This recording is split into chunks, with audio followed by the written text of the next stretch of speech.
Muito bem, pessoal. Então vamos agora para uma parte mais prática. Eu trouxe para vocês aqui um exemplo que nós vamos conseguir contextualizar bem toda essa parte teórica que nós vimos até agora. Então, aqui agora nós vamos aprender, claro, de uma maneira muito simplificada, como se faz o cálculo da necessidade de capacidade.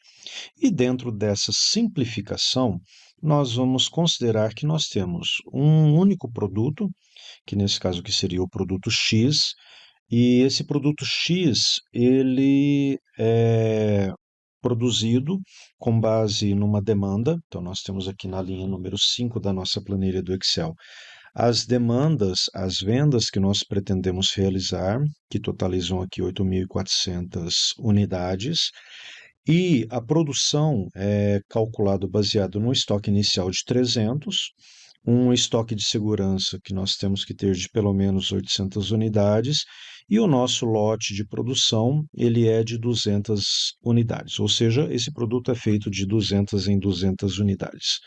Então, tudo isso está de acordo com o que nós já vimos, inclusive, em outras aulas da nossa disciplina, lá no cálculo, né, de previsão de demanda, plano mestre de produção.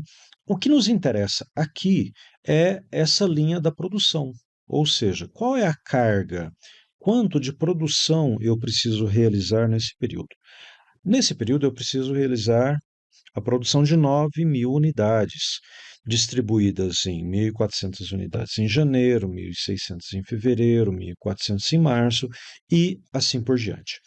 Essa linha da produção, eu vou levá-la para a minha planilha do cálculo de necessidade de capacidade.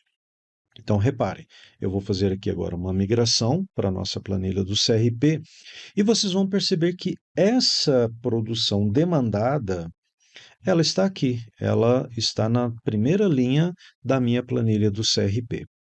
E agora eu tenho que descobrir duas coisas: de quantas horas eu preciso de produção e, consequentemente, quanto que eu tenho. Então vamos lá, vamos para a primeira parte do meu cálculo. Quantas horas eu preciso? Bom, veja, para isso eu preciso saber a taxa de produtividade desse produto na sua linha de produção. Veja, aqui nós estamos simplificando. Nós temos um único produto em uma única linha de produção ou em uma única etapa de produção. Aqui poderia ser até mais de uma etapa, não tem problema. O fato é que para eu produzir, né, um determinado produto, uma determinada quantidade de produtos, eu tenho que saber essa taxa de produtividade. Neste caso, eu consigo, nessa linha de produção, fazer 5 peças por hora. Então, vamos imaginar lá que eu tenha uma determinada máquina. Essa máquina, ou um determinado conjunto de funcionários. Esses recursos produtivos vão me produzir 5 peças por hora. Então, veja, se eu tenho 1.400 unidades a serem feitas e eu faço 5 unidades, 5 peças por hora, no final deste período eu preciso de 280 unidades. Desculpa, 280 horas para produzir essas unidades. Vamos fazer o cálculo inverso? 200 horas que eu preciso, vezes 5 peças por cada hora, me dá o total de 1.400 unidades produzidas, tá? Só para ficar bem claro. Então, tendo que essa produtividade ela é a mesma nos próximos meses, para cada mês eu tenho a quantidade de horas necessárias. 280 em janeiro, 320 em fevereiro, 280 novamente em março, porque a produção de março é igual à produção de janeiro, e assim por diante. Ou seja, no final destes 6 meses, eu preciso de maneira agregada 1.800 horas para produzir toda a minha demanda. Tudo bem?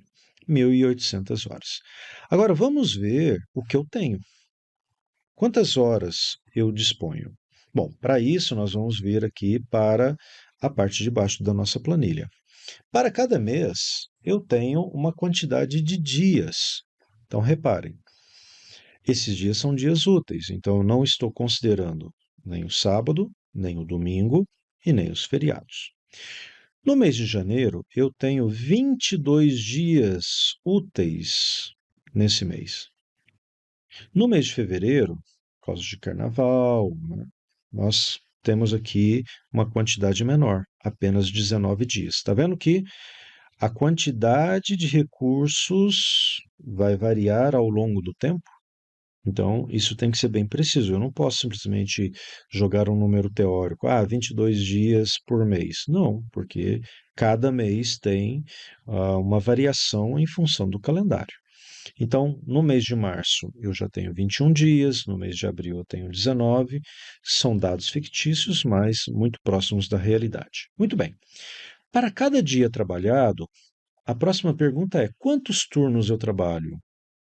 Ou seja, eu trabalho um turno, eu trabalho 2 turnos, a minha empresa ela roda mais de um turno por dia? Neste caso aqui, não. Neste caso, vamos até juntar as duas próximas variáveis. Olha, eu trabalho em cada um desses dias usando um turno de 8 horas, ok? Um turno de 8 horas.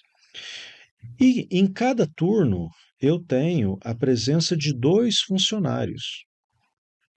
Então, aqui, né, a nossa escala de trabalho ela é fixa. Eu tenho 2 pessoas trabalhando 22 dias no mês de fevereiro em um turno de 8 horas. Vamos ver quanto isso dá? Olha só. Se eu pegar 22 dias vezes um turno, vezes 8 horas de trabalho, vezes 2 funcionários, esses 2 funcionários em conjunto, nesse período de tempo, me dá 352 horas de trabalho.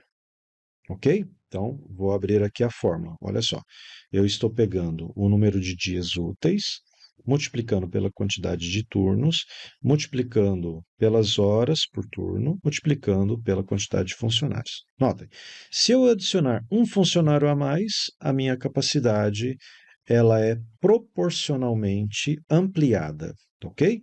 Então, neste caso aqui, nós temos esse reflexo. Reparem, eu tenho 352 horas de capacidade teórica no mês de fevereiro, no mês de janeiro, 304 no mês de fevereiro, 336 no mês de março, e assim por diante. No final do semestre, vamos fazer o mesmo comparativo. Olha só, eu tenho no total 1.952 horas de capacidade teórica. Muito bom, né? Por quê? Porque se nós analisarmos a quantidade de horas necessárias, nós só precisamos de 1.800. Então vamos fazer uma conta rápida. Está me sobrando aqui um total de 152 horas no semestre. Maravilha. Eu tenho horas, né, que suprem a minha necessidade. Só que tem um detalhe. Lembra que nós vimos que nós temos ali algumas perdas no processo produtivo, seja em função de eventos planejados ou não planejados, ou até mesmo em função da eficiência da nossa planta? Então, muito bem, olha só, o que nós vamos fazer aqui agora? Aqui embaixo, nós vamos jogar qual é o percentual de utilização. Olha, eu tenho hora para lanche, eu tenho horas de setup de máquina, eu tenho horas que eu gasto com manutenção preventiva? Sim. Isso me rouba quanto? Isso tudo me dá uma eficiência, aliás, uma utilização apenas de 99% da minha capacidade total, né? Muito bem. Então, nós vamos jogar aqui, que o percentual de utilização é de 99%. Mas eu tenho ainda alguma perda de eficiência da minha planta, seja por causa de falta de funcionários, seja porque ah, uma máquina quebrou, seja porque a produtividade ela cai automaticamente em função do desgaste do funcionário, né? A motivação, sim, qual é a eficiência média? Vamos colocar aqui que seja de 95%. Muito bem. Quando eu multiplico a minha capacidade teórica por essas taxas de utilização e da taxa de eficiência, nós vamos perceber que a nossa capacidade total ela cai. Olha só, ao invés de 352 horas totais de capacidade teórica no mês de janeiro, a minha capacidade caiu para 331. Por quê? Porque veja só, vou fazer esse cálculo aqui no cantinho. Ó. Se eu pegar 352, né, horas de capacidade teórica e multiplicar por 0,99, que são os 99% da utilização, vezes 95, que é o meu percentual de eficiência, no total eu vou ter apenas 331 horas disponíveis, ok? Então, o meu processo produtivo ele sempre tem perdas. Isso vai ser reproduzido ao longo dos meses do semestre. A mesma coisa vai acontecer em fevereiro, em março e assim por diante. No final, quantas horas eu tenho realmente? Olha só, de 1952 caiu para 1836. Ainda é suficiente? Vamos ver quantas horas eu preciso, quantas horas são necessárias. Aqui em cima, 1800. Perfeito. Eu ainda tenho uma capacidade disponível, né, que atende à minha necessidade. Equivale a dizer que eu tenho uma taxa de ocupação de 98%. Ou seja, quando eu pego as 1.800 horas necessárias e divido pelas 1836, equivale a dizer que eu estou ocupando a minha capacidade produtiva em 98% e que ainda está me sobrando, né, ainda está me sobrando 36 horas. Ok? Perfeito. Só que tem um detalhe. Vamos analisar aqui. Reparem que no mês de janeiro eu tenho 51 horas sobrando. Mas no mês de fevereiro eu tenho 34 horas faltando. Por quê? Porque a minha taxa de ocupação ela foi superior àquilo que eu tenho, àquilo que eu tinha disponível. Enquanto no mês de janeiro eu tinha apenas 85% da minha capacidade produtiva ocupada, no mês de fevereiro eu já ocupei em 112%.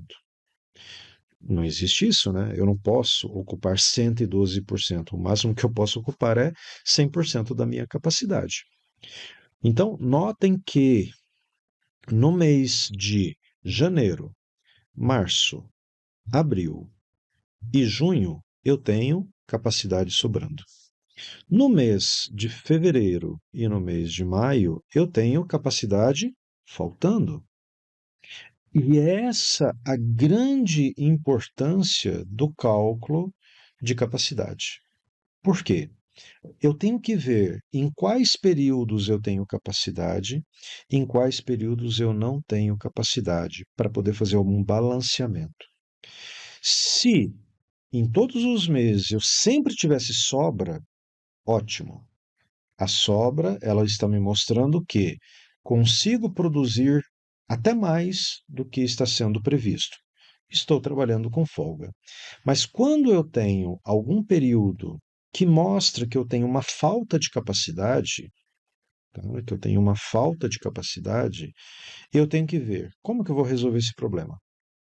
Notem, aqui eu poderia fazer o seguinte, olha, muito bem, eu vou aqui contratar um funcionário a mais no mês de fevereiro. Então eu vou colocar 3 funcionários.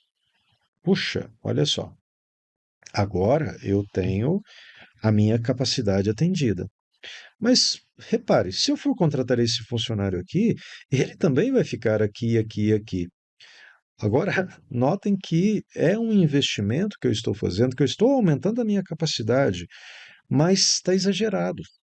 Porque nos outros meses, olha, eu chego aqui num nível de capacidade muito acima do que eu preciso. Bom, alguém poderia dizer: tá, tudo bem, com isso eu posso buscar mais demanda, eu posso buscar mais produto. Sim, mas de acordo com a demanda projetada, de repente isso não seria o ideal. Então vamos voltar aqui, né? Vamos manter dois funcionários. O que que eu poderia também fazer? Ah, eu poderia vir aqui, olha, e ao invés de trabalhar 8 horas por turno, eu vou fazer hora extra. Eu vou trabalhar 9 horas por turno. Muito bem.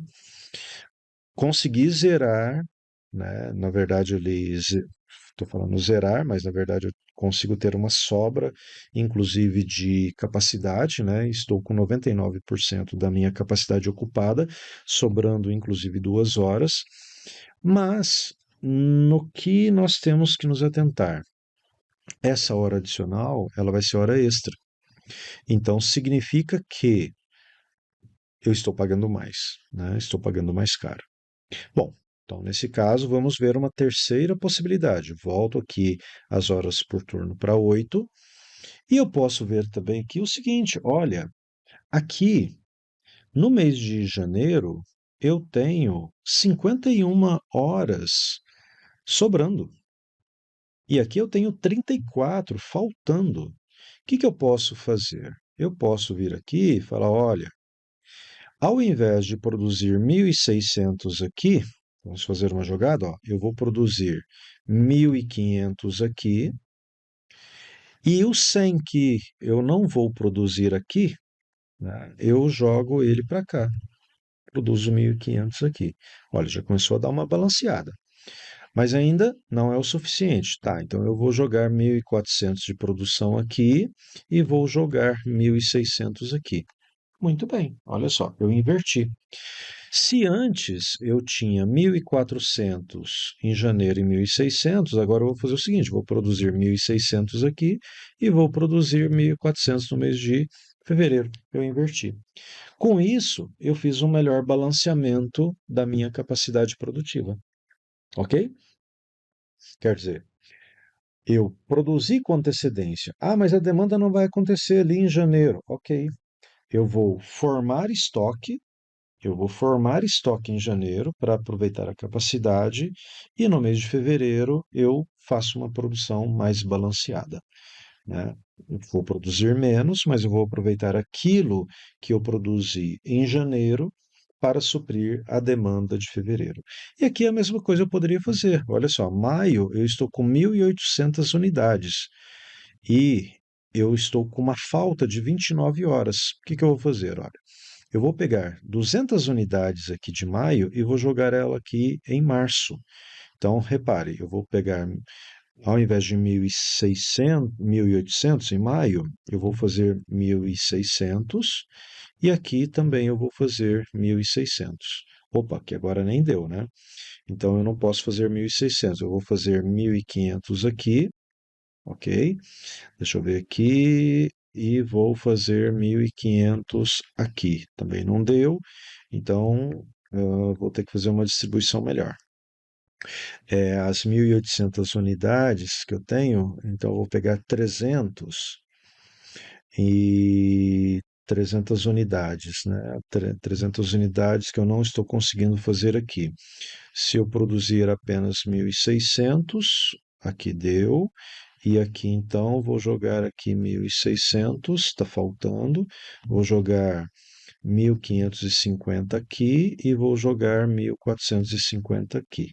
Ainda não deu, né, danadinho? Então vou fazer 1.650 aqui e aqui eu continuo fazendo as 1.500, 1.400. Isso aí, olha só. No total, né, aqui eu tinha que produzir 4.600 unidades, continuo fazendo as 4.600 unidades, porém de uma maneira mais balanceada. Notem que ao final eu ainda continuo tendo as 36 horas disponíveis, porém com um plano de produção muito mais bem balanceado, né? Então, isso aqui, inclusive, poderia ser representado graficamente, né? É, fazendo aquele gráfico, construindo aquele gráfico que nós fizemos, que daria para nós aqui uma visão muito mais gráfica, né? Teríamos aqui uma questão visual muito melhor suprida, mas olhando os números aqui embaixo, a gente vê que toda a nossa demanda ela está sendo atendida, ok? Em nenhum momento eu tenho mais do que 100% da minha capacidade ocupada e com isso eu sou capaz de cumprir com o meu plano de produção sem qualquer tipo de restrição de capacidade. Tudo bem? Então é isso aí que nós tínhamos, tá? Espero que através desse exemplo bem simplificado, como eu falei no início da aula, tenha ficado claro para vocês e vamos fazer alguns exercícios, né, em aula para que a gente possa consolidar esse conhecimento e irmos bem para a prova. Um grande abraço para vocês, obrigado pela atenção. Nos vemos então nas nossas próximas aulas. Tchau, tchau.